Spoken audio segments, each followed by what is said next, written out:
ప్రేక్షకులకు నమస్కారం.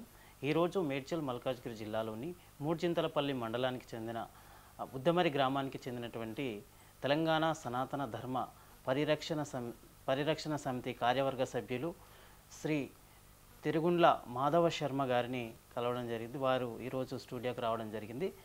వారిని శివపురాణానికి సంబంధించినటువంటి అంశాలను అడిగి తెలుసుకుందాం.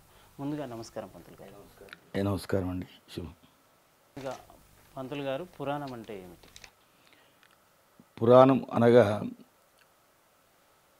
శ్రీకృష్ణాద్వైత సిద్ధాంతం స్థాపినం యతిశేఖరం భావనాబల సంపన్నం భావానంద గురుం భజే నారాయణ సమారంభాం వ్యాసశంకర మధ్యమాం అస్మదాచార్య పర్యంతం వందే గురు పరంపరాం.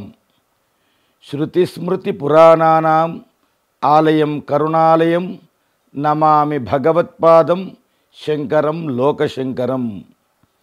పురాణాలు అనగా వేదాలలో శృతి అనగా వేదసారం, వేదాల యొక్క సారాంశమే ఉపనిషత్తులు. ఉపనిషత్తులకు ఆధారంగా వచ్చినటువంటిది పురాణాలు. ఇదంతా కూడా వేదవ్యాసుల వారు రచించి మానవులకు, పామరులకు అర్థమయ్యే పద్ధతిలో తెలియజేసినటువంటిది ఈ పురాణాలు. అష్టాదశ పురాణాలలో 18 పురాణాలు. వేదం యొక్క సారమే ఉపనిషత్తులు, ఉపనిషత్తుల యొక్క సారమే పురాణం. ఈ పురాణాన్ని మానవులందరికీ సనాతన ధర్మం యొక్క విశిష్టతను తెలియపరిచే విధముగా ఈ పురాణాలు ఉద్భవించడం జరిగినది. ముందుగా శివపురాణానికి సంబంధించిన ప్రాముఖ్యతను తెలియజేయండి పంతులు గారు. శివపురాణం అనగా శివ పురాణము శివం శాంతం జగన్నాథం లోకానుగ్రహకారకం. శివం శాంతం జగన్నాథం లోకానుగ్రహకారకం శివమేక పరం వందే శిఖారాయ నమో నమః. శివపురాణం అనేటువంటిది అనే శబ్దము, శివ అనేటువంటి శబ్దము ఉద్భవించి పురాణాల యొక్క సారాంశమే ఉపపురాణాలు. కార్తీక పురాణము, మాఘ పురాణము, శివపురాణము ఈ పురాణాలను తీసుకురావడం జరిగినది. శివ అనేటువంటి శబ్దము ద్వారా శివుడి యొక్క ప్రాముఖ్యత, శ్వేతార్థ ఉపనిషత్తులో ఇది రావడం జరిగినది. ఈ శివపురాణాన్ని హరిహరమూర్తి అని విష్ణువుని అంటారు కదా, ఎందుకంటే? హరిహరులు అనగా వాగర్ధ వివ సంపృక్తౌ వాగర్ధ ప్రతిపత్తయే జగత పితరౌ వందే పార్వతీ పరమేశ్వరౌ. హరిహరుల యొక్క అర్థము శివాయ విష్ణురూపాయ శివరూపాయ విష్ణవే శివస్య హృదయం విష్ణో విష్ణోశ్చ హృదయగుం శివ. హరి అనగా విష్ణుమూర్తి, హర అనగా శివుడు. హరిహరుల యొక్క విభేదము లేకుండా మనము విభేదించుకుంటాం. దాన్ని హరిహరుల యొక్క భేదము లేదు. హరిని వైష్ణవులు, శైవులు శివుడిని ఆరాధిస్తూ ఉంటారు. హరిహరుల యొక్క విభేదం మానవాళి మనము మాత్రమే చూసుకుంటాము. ఆ దైవత స్వరూపంలో ఉన్నటువంటి వారికి విభేదము లేదు. ఏ ఒక్కరిని పూజించినా, హరిని పూజించినా హరుడిని పూజించినా ఇద్దరికీ సమానంగా చెందుతుంది. హరిహరుల యొక్క విశిష్టతను తెలియజేయడం జరిగినది. అర్ధనారీశ్వరుడు అని మనం శంకరుణ్ణి ఎందుకంటాం? అర్ధనాధీశ్వరుడు అనగా వాగర్ధ వివ సంపృక్తౌ వాగర్ధ ప్రతిపత్తయే జగత పితరౌ వందే పార్వతీ పరమేశ్వరౌ. బ్రహ్మ విష్ణు మహేశ్వరులను చూసుకుంటే బ్రహ్మదేవుడు సరస్వతీదేవిని నాలుకపైన నిలుపుకున్నారు. విష్ణుమూర్తి హృదయంలో మహాలక్ష్మీదేవిని నిలుపుకున్నారు. పరమేశ్వరుడు అర్ధభాగంలో నిలుచుకున్నారు. స్త్రీకి ప్రాధాన్యత ముందుగా ఇస్తూ బ్రహ్మ కానీ విష్ణుమూర్తి కానీ శివుడు కానీ స్త్రీకి ప్రాధాన్యత ముందు భాగంగా ఇచ్చేసి అర్ధనాదీశ్వర రూపంలో స్వామివారు అమ్మవారిని సగభాగంలో మన భక్తులకు తెలియపరిచే విధంగా చూపించినారు. ఈ మన శివరాత్రి యొక్క ప్రాముఖ్యతను తెలియజేయండి పంతులు గారు.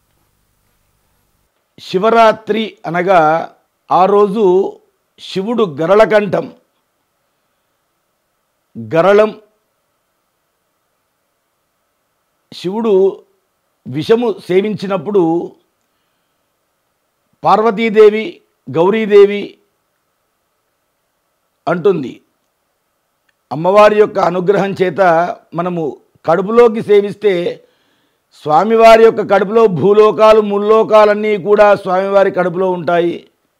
పరమేశ్వరుని యొక్క మానవలోకము భూలోకము అంతా కూడా ముల్లోకాలన్నీ కూడా ఇబ్బంది అవుతుందని కంఠంలో ఉంచుకుంటాడు పరమేశ్వరుడు గరళకంఠుడుగా. ఆ శివుడికి గరళంలో ఉన్నటువంటి ఆ వేడికి మంటకు ఇబ్బందికరంగా ఉంటుంది అని చెప్పేసి శివుడికి అభిషేక ప్రియో విష్ణు, స్వామివారికి అభిషేకించి జలధారి ప్రియ శివ, శివుడు కోరుకునేది అభిషేకాన్ని కోరుకుంటాడు. ఆయన భోలాశంకరుడుగా పేరు రావడం, ఆ భోలాశంకరునికి ఏమి కావాలి అంటే ఒక చెంబడు మంచినీళ్ళు పోసి శంకరా అని శివనామ స్మరణాన్ని చేసినట్టయితే స్వామి కోరిన కోరికలు నెరవేరుస్తారు. శివరాత్రి పర్వదినాన ఉదయం నుండి మొదలుకొని మధ్యరాత్రి లింగోద్భవ సమయం వరకు కూడా నామస్మరణ చేస్తూ స్వామివారిని దర్శించుకొని స్వామివారి సేవలో పాల్గొన్నట్టయితే ఆ శివరాత్రి యొక్క మహత్యము చేత, శివుడి యొక్క అనుగ్రహము చేత మనం ఏ కోరికలు కోరుకుంటామో ఆ కోరికలు నెరవేరుతాయని చెప్పేసి శివరాత్రి యొక్క ప్రాముఖ్యతను తెలియజేయడం జరిగినది. రాత్రి జాగారం ఉంటారు కదా పంతులు గారు, అది ఎందుకు చేస్తారు? కాలరాత్రో మహారాత్రి లింగోద్భవ సమయంలో శివుడిని తపించి జపించి స్వామివారిని ఆరాధించి 24 గంటల పాటు భజనలు నామ సంకీర్తనతో చేసి స్వామివారిని దర్శించినట్టయితే మనం ఏదైతే కోరుకుంటామో ఆయన భోలా శంకరుడు కాబట్టి ఆ కోరికలు నెరవేరుస్తారు. ఆ జాగరణం అనగా జాము అనగా కాలరాత్రి, కొన్ని గడియలు విఘడియలను తీసుకుంటే జాము అంటారు. ఆ జామరాత్రి భజన నామ సంకీర్తనతో చేసి స్వామివారి సేవలో పాల్గొన్నట్టయితే శివరాత్రి యొక్క మహత్యము, జాగరణ యొక్క ఫలితము, స్వామివారి అనుగ్రహము మనకు లభిస్తుంది. ముందుగా గణపతి పూజను మనం ఎందుకు చేస్తాం పంతులు గారు? ఏ కార్యక్రమం మొదలుపెట్టినా ఫస్ట్ గణపతిని పూజిస్తాము. విఘ్ననాయకుడైనటువంటి ఆ వినాయకుడిని ముందుగా ఆరాధిస్తే నిర్విఘ్నం కురిమేదేవ సర్వకార్యేషు సర్వదా, మనం ఏదైతే కార్యక్రమం ప్రారంభిస్తామో ఆ కార్యక్రమంలో ఆ గణనాథుని పూజించినట్టయితే నిర్విఘ్నంగా ఏ కార్యక్రమం అయినా మనం చేసేటువంటి పనులలో ఆటంకం లేకుండా ముందుకు కొనసాగించేది ఆ విఘ్ననాయకుడు. ఆ గణపతిని ఆరాధించిన తర్వాత గణపతి యొక్క అనుగ్రహం చేత మనం చేసేటువంటి కార్యక్రమం దిగ్విజయం అవుతుందని చెప్పేసి తెలియజేయడం జరుగుతున్నది. ఆ గణనాయకుని యొక్క పూజను ఆరాధిస్తాం. ఆ గణపతిని ప్రతి దాంట్లో శివుడి యొక్క కళ్యాణం చేసిన ముందుగా గణపతిని ఆరాధిస్తాం. ఆ గణపతిని యొక్క అనుగ్రహం చేతనే అన్ని కార్యక్రమాలు విజయవంతంగా పూర్తవుతాయని చెప్పేసి గణేశ పురాణంలో తెలియజేయడం జరిగినది. చండీశ్వరుని గురించి. చండీశ్వరుడు అనగా శివుడికి ఉన్నటువంటి భక్తులలో ఎంతోమంది భక్తులు ఉన్నారు. సజ్జోజాత, వామదేవ, అఘోర, తత్పురుష, ఈశానాది పంచబ్రహ్మలు, ఇలాగా ఏకాదశ రుద్రులు, తాండవేశ్వరులు, వీళ్ళంతా కూడా స్వామివారికి నిరంతరం సేవ చేస్తూ ఉండేటువంటి భక్తులు. అటువంటి భక్తులలో చండీశ్వరుడు ఒక భక్తుడు. అందరూ అడుగుతూ ఉంటారు, స్వామి నువ్వు వారికి ఈ కోరికను అడగగానే ఇచ్చినావు, నాకు ఏమిస్తావు అని చెప్పి చండీశ్వరుడు చివరికి వచ్చి, స్వామి నాకు ఏం ఫలితం ఇస్తావు అడిగితే, చండీశ్వరుని యొక్క భక్తికి ఆ శివుడు అంటాడు, నన్ను ఎంతమంది భక్తులు ఎంతమంది వచ్చినా ఆరాధించినా చండీశ్వరుని యొక్క అనుగ్రహం లేనిది ఫలితం రాదు అనే విషయాన్ని తెలియజేస్తాడు. తెలియజేసినప్పుడు ఆ చండీశ్వరుడు స్వామివారికి అభిషేకించిన ద్రవ్యాలు, నిర్మాల్యము ఇవన్నీ కూడా స్వామివారి దగ్గర అర్చన చేసి అవన్నీ తీసి చండీశ్వరునికి చూపించి, చండీశ్వరుని యొక్క అనుగ్రహం తీసుకున్న తర్వాతనే అది మనకు ఫలితంగా వస్తుందని చెప్పేసి ఈ శివపురాణంలో తెలియజేయడం జరిగినది.